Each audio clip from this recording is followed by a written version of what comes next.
안녕하세요. 저는 카이스트 의과학대학원의 석좌 교수로 있고 소바제리 연구소장으로 있는 이정호라고 합니다. 이렇게 경암 바이오 유스 캠프를 통해서 여러분들 만나게 되어서 정말 반갑습니다. 오늘 저는 여러분들과 함께 그 난치성 뇌질환 극복을 위한 정밀의학에 대해서 함께 얘기를 나누고자 합니다. 아마 난치성 뇌질환 하면 뭐 여러 가지 뇌질환을 떠올리실 수 있을 거예요. 첫 번째로 예전에는 간질이라고 했던 뇌전증, 그 다음에 자폐증, 알츠하이머 치매, 정신분열증, 그리고 악성뇌종양. 사실 이런 질환들은 굉장히 유명한 질환들인데 수십 년 이상의 연구에도 불구하고 아직까지 제대로 된 치료약이 많이 없습니다.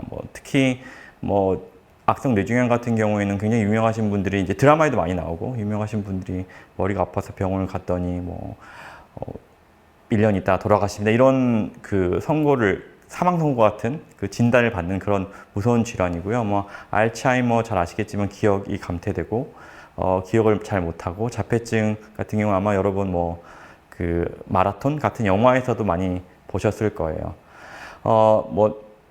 이런 난치성 뇌질환들은 사실 이제 오랫동안 연구를 함에도 불구하고 사실 잘 모르고 있습니다. 저는 개인적으로 이렇게 의과대학을 졸업했는데 의과대학 학생 때부터 이런 난치성 뇌질환들이 도대체 왜 일어나는 걸까?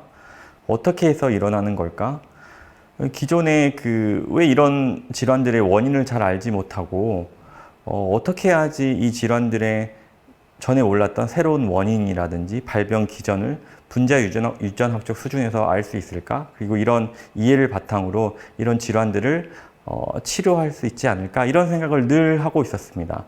사실 이런 생각을 저만 가졌던 건 아니고 굉장히 오랫동안 많은 과학자나 제약산업에서 이런 관심을 가지고 있었는데요. 그럼에도 불구하고 최근까지 이런 약 개발들이 대부분 실패를 하게 되었습니다.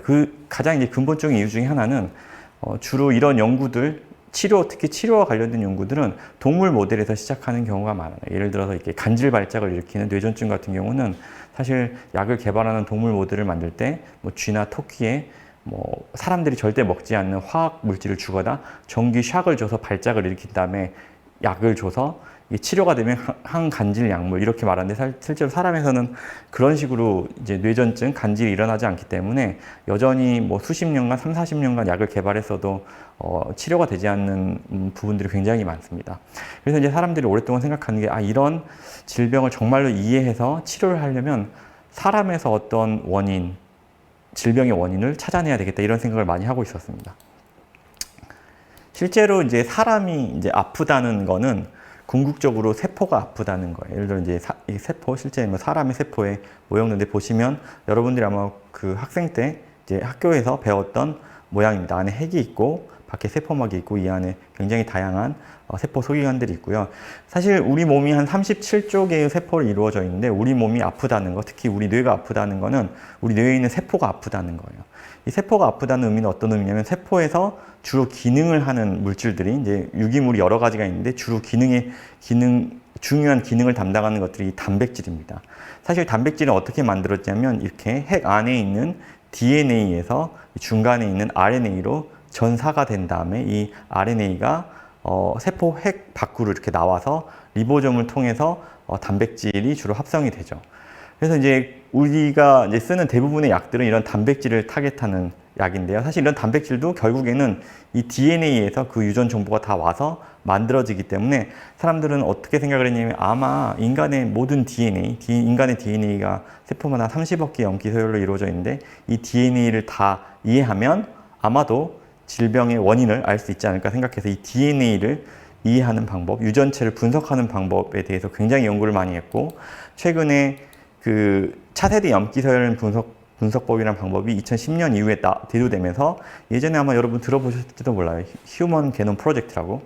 사람 한 명의 30억 개 염기서열을 분석하는데 10년 이상 수조 원이 들었는데, 지금 최근에 이제 차세대 염기서열 분석법이 개발되면서 2021년에는 한 1000불, 그러니까 우리 돈으로 한 100만 원이면 한 일주일 내에 이걸 분석할 수 있는 시대가 오게 되었습니다. 실제로 분석을 해보면 인간의 염기세는 한 30억 개가 있고 이 중에 단백질을 발현하는 유전자가 한 2만 개 정도 있다고 알려져 있습니다.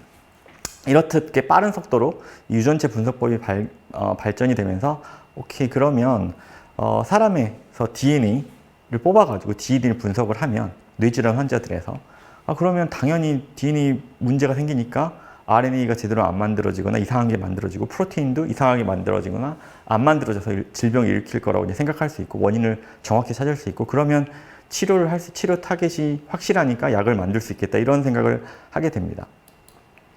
그러면 이제 다시 조금 근본적인 질문을 좀 들어보면 인간의 질병을 일으키는 돌연변이는 크게 두 가지 종류가 있습니다. 하나는 생식세포 돌연변이고 그 다음은 체세포 돌연변이입니다.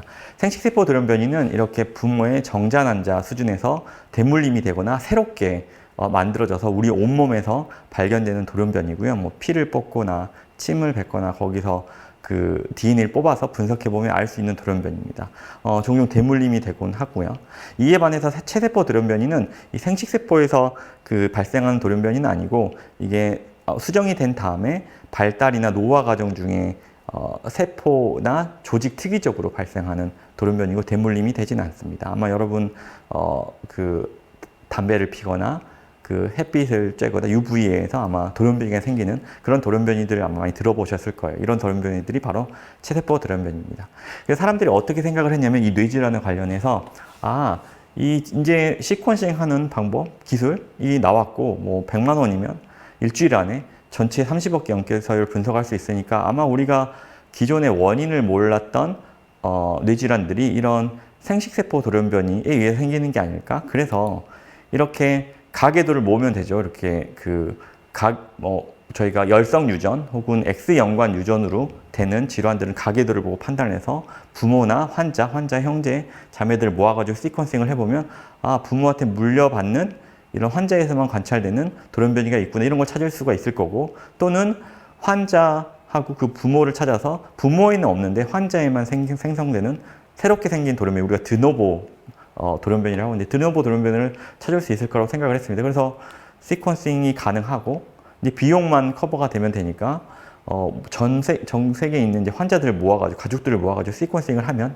되겠죠. 그래서 쉽게 생각을 했어요. 근데 안타깝게도 밑에는 이제 그 간질 환자에서 원인을 모르는 간질 환자에서 한 수천 명, 10,000명 이상의 환자들하고 보호자들 다 모아가지고 앞에서 말씀드렸던 그런 시퀀싱을 다 해봤는데 여전히 80%, 90% 이상에서 genetically unexplained 그러니까 분명히 원인을 몰라서 시퀀싱을 하면 나올 거라고 생각했던 이 환자들이 여전히 90% 이상에서 원인을 못 찾고 있어요. 물론 일부 환자들에서는 전에 못 찾았던 원인을 이렇게 부모한테 물려받은 유전, 돌연변이 혹은 정자난자 수준에서 새롭게 생긴 돌연변이에 의해서 찾을 수가 있게 되었는데 여전히 많은 환자들이 설명이 안 됩니다. 그래서 이제 저는 어떻게 생각했냐면 이제 제가 이제 카이스트에서 이런 뇌질환 유전체 연구를 시작했을 당시에 생식세포 돌연변이 연구는 굉장히 활발하고 있어서요. 그러면 생식세포 돌연변이로 설명할 수 있는 부분이 있지만 여전히 설명 안 된 부분은 아마 체세포 돌연변이, 체성 돌연변이에 의한 게 아닐까라고 생각을 했고 근데 아마 여러분 의아할 거예요. 뇌가 이렇게 햇빛을 받거나 담배 피는 기관이 아닌데 어떻게 해서 돌연변이가 일어날까? 사실 우리 몸에 있는 모든 37조 개 되는 모든 세포들은 돌연변이를 가지고 있습니다. 되게 신기하죠. 왜냐하면 수정란이 이제 우리가 수정이 되면 수정란은 하나의 세포가 되는데 이게 엄청난 세포 분열을 통해서 우리 몸 37조 개의 세포로 이루어집니다. 근데 문제는 세포가 한번 분열을 할 때 30억 개 염기서열이 복제가 돼야 되는데 이게 완벽하게 복제가 되지 않습니다. 우리 몸의 복제를 담당하는 DNA 폴리머레이즈라는 효소가 있는데 이게 30억 개 염기서열을 복제할 때 많게는 뭐 한두 개 정도의 돌연변이를 허락합니다. 만약에 이게 허락이 안 되면 진화도 되지가 않아요. 그래서 진화를 허락하기 위해서라도 이런 돌연변이를 허락해 줘야 됩니다. 또 하나 중요한 점은 우리 몸이 이제 자란 다음에 모든 장기에는 줄기세포가 존재합니다. 줄기세포의 이제 역할은 오래된 세포를 새 세포로 바꿔주는 거죠. 뇌에도 줄기세포가 존재합니다. 그래서 오래된 세포를 새 세포가 바꿔줄 때 세포 분열이 일어나기 때문에 이때 돌연변이가 생길 수밖에 없습니다. 그래서 결론적으로 우리 몸에 있는 모든 세포는 발달이나 노화 과정 중에 어쩔 수 없이 돌연변이를 가질 수밖에 없습니다. 뇌도 마찬가지고요. 그러한 관점에서 이제 저는 이 생식세포 돌연변이가 아니라 뇌에 특이적으로 발생하는 뇌 체성 돌연변이, 뇌 특이적 돌연변이가 기존의 원인을 알지 못했던 뇌질환의 난치성 뇌질환의 원인이지 않을까. 그리고 이것을 타겟을 하면 치료가 되지 않을까라고 생각을 하게 되었습니다. 그래서 사실 저희가 이거를 처음에 시작했을 당시에 이 연구를 이제 처음에 시작한 건 2010년쯤 시작을 했는데요. 그때는 이런 난치성 뇌질환이 뇌체성 돌연변이가 원인이라는 게 한 번도 증명이 된 적이 없었어요. 그래서 저희가 이걸 증명을 해야 됐었습니다. 그래서 생각을 해봤더니 이 신경줄기세포는 어디 있냐면 이게 사람의 뇌인데 뇌를 이제 단면을 자르면 이 안쪽에 공간인데 여기는 뇌실이라고 하는 부위고 여기에 뇌척수액이 차 있습니다. 뇌척수액이 이제 액체로 되어 있는 건데 뇌의 구조를 보호하고 영양분을 이제 전달하는 역할을 하죠. 근데 이런 뇌실 근처에 그 뇌실 하 영역이라는 부위가 있어요. 빨갛게 표시된 이런 영역에 뇌줄기세포가 존재하고 분열한다는 게 잘 알려져 있습니다. 저희가 어떻게 생각을 했냐면 그래 이게 뇌줄기세포가 분열하면서 생기는 뇌돌연변이가 브레인에 생겨서 질병을 일으킬 거라면 이거는 이 뇌질환은 분명히 산발적, 그러니까 부모한테 유전이 되는 질환이 아니고 뜬금없이 일어나는 질환이어야 될 거고 병변이 국소적이어야 될 거고 뇌 발달이나 노화하고 연관이 돼 있어야 될 거라고 생각을 했습니다. 그리고 가장 중요하게는 이 환자의 뇌 병변 부위에만 돌연변이가 있기 때문에 다른 부위는 정상이어야 됩니다. 그래서 뇌 조직이 있어야 돼요. 그래서 저희가 뇌 조직을 확보할 수 있고 그다음에 저희가 이제 그 차세대 염기세열 분석법을 더 개발을 해서 아주 작게 존재하는 몇 개 존재하지 않는 세포에서도 있는 돌연변이를 찾을 수 있는 기술을 개발을 하게 되었습니다. 그래서 이런 것들을 종합을 해서 저희가 이렇게 뇌의 국소 부위에서 어떤 발작이 시작되는 국소 뇌전증 혹은 뇌 줄기세포에서 기원이 되는 뇌종양 그 다음에 뇌 줄기세포 부위에서 비정상적인 단백질이 축적돼서 퍼지는 이런 신경퇴행성 질환에서도 이런 뇌체성 돌연변이가 중요한 원인이 되지 않을까라고 생각을 해서 이제 연구를 하게 되었고요.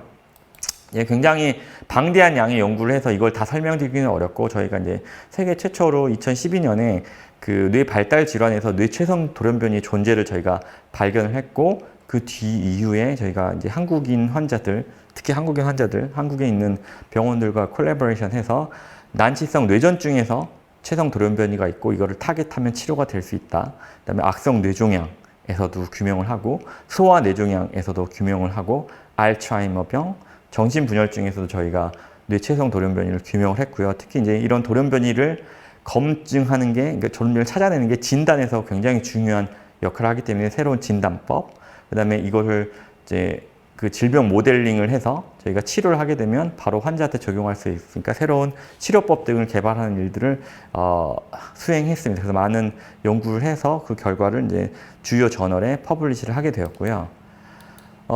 그래서 이제 이거를 다 설명드리기는 어렵지만 이제 임상적으로 어떤 중요한 의미가 있냐면 실제로 저희가 이제 이거는 그 네덜란드에 있는 그 네덜란드에서 이제 제일 유명한 병원에서 저희한테 의뢰가 온 거예요. 이 환자 뇌조직을 보낼 테니 여기서 돌연변이, 체성 돌연변이가 있는지 확인해 달라고 봤더니 저희가 이제 한 20-30명 환자를 스크린 했더니 한 10명 가까이 환자에서 이런 소마틱 뮤테이션, 그러니까 체성 돌연변이가 있는 거고 이렇게 그 퍼센트로 있는 거는 전체 세포의 몇 프로의 세포에서 돌연변이가 존재하는지 이렇게 1%라는 거는 전체 100개의 세포 중에 하나의 세포만 돌연변이가 존재하는 겁니다. 그래서 이런 것들을 이제 바탕으로 이거는 체성 돌연변이고 그러면 이런 돌연변이가 있으면 어떤 특정한 난치성 뇌전증이며 이게 부모한테 유전이 되는 게 아니고 유전이 되지 않은 체성 돌연변이니 이제 뭐 이런 부모님들이 이 환자들은 보통 소아 환자들이에요. 보통 3살, 4살 뭐 이럴 때 그 약이 없어서 뇌전증을 앓는데 약을 현존한 약이 없으니까 수술해서 조직을 떼내는 수술을 합니다. 근데 이런 환자들이기 때문에 부모들이 둘째를 낳는 거에 대해서 굉장히 두려워해요. 그러면 이게 진단에도 도움이 되지만 실제로 둘째가 또 다른 소마틱 뮤테이션을 갖는 거는 이게 벼락을 2번 맞을 확률보다 더 낮습니다. 그래서 둘째는 괜찮다 이런 얘기들을 이제 저희가 해줄 수가 있습니다. 그래서 환자의 뇌 조직에서 유전자 진단과 상담을 해줄 수 있죠. 이제 저희가 이거를 그 돌연변이만 만든 게 돌연변이를 찾아내는 게 아니고 실제로 메커니즘하고 치료를 하기 위해서 동물 모델을 만듭니다. 이게 이제 사실은 환자에서 돌연변이를 찾았지만 그거의 인과관계를 환자에서 증명하는 건 굉장히 어렵기 때문에 실제로 이때는 이제 동물 모델을 써야 됩니다. 그래서 저희가 예를 들어서 뇌 발달 질환인 난치성 뇌전증 환자에서 찾은 뇌 돌연변이는 아마 엄마의 뱃속에서 그 뇌 줄기세포 이제 엄마의 뱃속에서 임신 중에 뇌가 발달하는 중간에 돌연변이가 뇌 줄기세포에 생겼을 거라고 우리가 판단을 했기 때문에 이제 실제로 임신한 쥐의 그 태아를 꺼내가지고 뇌 줄기세포에 국소적으로 저희가 돌연변이를 집어넣습니다. 최근에 이제 유전자 편집 기법이 발달을 해서 그런 기술을 이용하면 돌연변이를 넣어줄 수 있고 이제 엄마 배를 닫고 태어나게 한 다음에 태어난 다음에 90일쯤 지나서 쥐를 보면 이렇게 브레인에 이게 뇌인데 뇌 국소부 이 부위에만 돌연변이가 있고 잘라보면 파란색은 정상세포고 초록색 세포만 돌연변이가 있는 겁니다. 이렇게 보면 실제로 이제 임신한 쥐에서 태아를 꺼내는 거고 이렇게 돌연변이를 집어넣는 일을 하고 배를 닫고 태어나면 국소 부위에만 돌연변이가 들어가는 겁니다. 이게 네, 실제 이 동영상이 바로 이제 돌연변이를 집어넣은 다음에 태어나서 한 6주쯤 있으면 이렇게 간질 발작을 하는 쥐입니다. 이게 이 뇌파를 측정하는 거고요. 거의 대부분의 쥐에서 이런 간질 발작을 하게 됩니다. 그러면 정말 환자랑 똑같이 간질 발작을 하고 환자랑 똑같은 증상을 일으키는구나. 그럼 이게 정말 원인인지 확인을 할 수가 있습니다. 그래서 저희가 이런 간질 발작뿐만이 아니라 아까 말씀드렸던 악성 뇌종양 환자, 성인에 있는 악성 뇌종양 환자도 저희가 뇌 줄기세포에 있는 돌연변이를 찾은 다음에 그거를 이제 쥐에 실제로 넣어줍니다. 이 쥐에 그 여기 뇌실 부위고 쥐에 뇌실 근처에 있는 뇌실 하 영역에 돌연변이를 집어넣어서 뇌 줄기세포에 돌연변이를 넣고 난 다음에 기다립니다. 기다리면 돌연변이를 집어넣은 다음에 13주, 16주 지나면서 돌연변이를 집어넣은 부위는 이제 뇌 전체의 이쪽 부위인데 저희가 앞에서 뒤쪽으로 시간이 지남에 따라서 이제 관찰을 해보면 돌연변이를 집어넣은 부위가 아닌 돌연변이 집어넣은 부위에서 떨어진 부위에 이렇게 큰 빨간색 덩어리가 일어납니다. 저희가 돌연변이가 들어간 세포들은 빨간색으로 이렇게 마킹을 할 수가 있는데 보시면 돌연변이가 집어넣은 부위뿐만이 아니라 돌연변이가 집어넣은 부위에서 떨어진 부위에 세포들이 분열하면서 이동을 하고 떨어진 부위 이렇게 무섭게 생긴 그 종양을 만들어내게 되고 쥐들은 이제 거의 대부분 20주가 넘어가면 다 죽게 됩니다. 이런 모델을 만들어서 마찬가지로 저희가 치료를 하는 일을 하고 있습니다. 그 다음에 중요한 것은 치료인데요. 이게 치료가 굉장히 어렵습니다. 왜냐하면 이 뇌에 있는 세포, 그것도 세포 안에 있는 단백질을 타겟하는 약들은 보통 어떻게 개발을 하냐면 이렇게 합성신약 같은 경우는 단백질의 구조를 안 다음에 거기에 잘 들어가는 화학물질을 만들어서 약을 개발할 거고 항체신약은 이게 항체인데 이렇게 세포 표면에 주로 있는 단백질을 타겟합니다. 그래서 잘 생각해 보면 이렇게 구조를 잘 모르거나 핵 안쪽에 세포 안쪽에 깊숙이 있는 단백질은 이런 것들로 만들기가 굉장히 어렵습니다. 그래서 실제로 아까 제가 말씀드렸던 우리 몸에 존재하는 한 2만여 개의 단백질 중에 이렇게 합성신약이나 항체신약으로 타겟할 수 있는 약은 불과 700개가 채 되지가 않습니다. 그래서 사람들이 오랫동안 꿈꿔왔던 거는 단백질이 이상해지거나 안 만들어져서 질병이 일어나니까 이 단백질을 타겟하는 게 아니라 이전에 이 RNA를 타겟해서 이상한 단백질을 아예 생성이 되지 않게 RNA를 없애거나 단백질이 안 만들어지면 RNA를 보충하는 이런 RNA 치료제에 대해 굉장히 관심이 많았는데 기술적으로 이렇게 RNA를 타겟팅하는 게 굉장히 약으로 만드는 게 어려웠었습니다. 더 이제 놀라운 거는 실제로 이렇게 우리가 휴먼 게놈 프로젝트가 끝나고 나서 단백질을 발현하는 유전자는 2만여 개가 되지만 실제로 단백질까지는 발현하지 않지만 앞에서 보여드렸던 이런 RNA까지만 만들어져서 단백질을 발현하는 유전자를 조절하는 non-coding RNA가 또 2만 개가 돼요. 이런 것들은 이런 그 기존에 있는 합성 신약이나 단백질 신약으로는 타겟팅이 굉장히 어렵죠. 그래서 이런 약들을 타겟팅하려면 결국은 RNA를 타겟팅하는 RNA 치료제가 반드시 필요하다고 생각을 했습니다. 그래서 사실 이게 굉장히 20년 전부터 이 필드를 개척하려고 노력을 했는데 약이 잘 안 만들어지다가 최근에야 비로소 이런 치료제가 만들어지게 되었습니다. 즉, 그 RNA를 타겟한 치료제가 만들어졌고요. 아마 여러분들이 이제 제일 잘 아시는 게 이 최근에 코로나 백신, 모더나, 파이자 이 코로나 백신이 RNA 치료제로서 최초로 승인을 받은 치료제입니다. 이거는 바이러스의 RNA를 mRNA를 그대로 이제 집어넣어서 백신을 만드는 거라서 RNA를 이제 집어넣어줘서 단백질을 발현시키는 형태고요. 한 4년, 5년 전에 이 RNA를 깨트리는 메커니즘으로 약이 있는데 두 가지가 있는데 엔티센스 올리고뉴클레오타이드라는 ASO와 그 RNAi, siRNA 치료제가 있는데 이 ASO는 이제 싱글 스트랜드 DNA 조각인데 타겟 RNA에 이 상보적으로 들러붙어서 RNA를 깨트리거나 단백질 발현을 억제하는 거고 siRNA는 이건 더블 스트랜드 RNA인데 이렇게 중간에 프로세싱을 거쳐서 타겟 RNA에 들러붙어서 RNA를 깨트리는 역할을 합니다. 이런 것들이 사실 불과 FDA 승인을 받은 게 몇 년이 되지 않았어요. 그래서 앞으로 사람들이 이제는 단백질 치료제를 개발할 수 있는 게 단백질을 타겟하는 치료제를 개발하는 게 한계가 있기 때문에 향후 우리가 지식이 발전하면서 질병의 기전도 알 거고 정확히 어떤 유전자가 중요한지 알게 될 테니까 이런 것들은 RNA 치료제로서 타겟하면 약을 개발할 수 있겠다라고 생각을 해서 이제 굉장히 현재 필드가 되고 있습니다.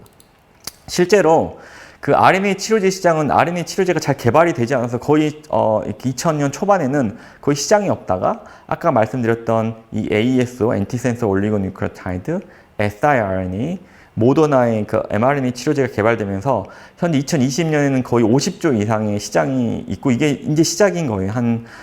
시장에서는 연평균 40% 이상 성장할 거라고 생각을 하고 있고 제가 이제 원래 박사를 양리학을 했어요. 신경 양리학을 했는데 그때는 합성 스몰 몰리큘이라든지 안티바디 드럭만 있을 때는 되게 뇌질환 신약 개발하는 게 좀 회의적이었는데 이런 RNA 치료제가 나오면서 저는 굉장히 앞으로 굉장히 많은 뇌질환들이 치료가 될 거라고 생각을 하고 있습니다. 정말 중요한 이제 약 중에 하나가 근위축증이라는 척수근 위축증이라는 질환인데 이 질환은 뭐냐면 유전병이에요. 유전병이고 생식세포 돌연변이 생기는 뇌신경 질환인데 소아질환인데 거의 4살, 5살 때 다 죽습니다. 왜냐하면 뇌신경에 있는 뇌의 척수에 있는 신경세포가 퇴화 과정을 거치면서 죽어요. 그래서 이게 다 죽는 질환이고 약이 없는데 이게 어떤 특정 유전자 돌연변이 때문에 생기는지 알고 있었습니다. 근데 이게 치료약이 없다가 이런 RNA 치료제 중에 하나인 엔티센스 올리고뉴클레오타이드가 개발되면서 보시면 이게 스필라자라는 약물인데 보시면 약이 별거 없어요. 이렇게 ACTT 이런 작은 한 18개의 싱글 뉴클레오타이드, 싱글 DNA 약간 케미컬 모디피케이션이 있는 이 DNA 조각을 이 환자의 등 쪽에 척수각 내로 주사로 1년에 한 3번 정도, 4개월에 한 번 정도 찔러 넣으면 죽는 환자들이 죽지 않아요. 이런 약이 개발이 되면서 이 뇌세포로 들어가서 타겟 유전자를 조절을 해서 질병을 치료하는 거죠.